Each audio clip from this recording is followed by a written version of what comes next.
कोल्हापूरमध्ये महत्त्वाची एक घडामोड समोर येते। मुलीचं बारसं होण्याआधीच आईनं जीवन संपवल्याचा धक्कादायक प्रकार समोर आलाय। कोल्हापूरच्या राजारामपुरी येथील महिलेनं गळफास घेऊन जीवन संपवलंय। घरात मुलीच्या बारशासाठी लगबग सुरू असतानाच हा धक्कादायक प्रकार घडलाय। या मुलीनं आत्महत्या केली नसून हत्या झाल्याचा आरोप तिच्या पालकांनी केलाय। सासरच्यांवर कारवाई करण्याची मागणी मुलीच्या पालकांनी केली आहे। हुंडाबळीसाठी त्रास दिलाय, प्रत्येक गोष्टीला पैसे मागून घे, टॉर्चर करणं। लग्न आता 1.5 वर्ष झालं, 1.5 वर्षात एवढं टॉर्चर करायला लागले ती।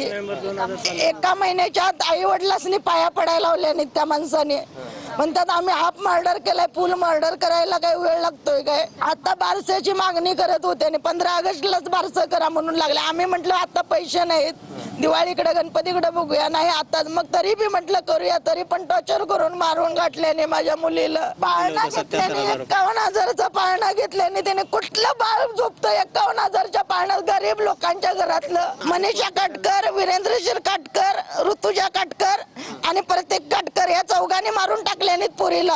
आत्महत्या करणारी जोगी पोरगी नव्हती माझी। आणि आता मी डिलिव्हरी झाल्यानंतर घेऊन जात होती तर त्याने म्हणायला लागले तुमच्या घरी अजिबात पाठवणार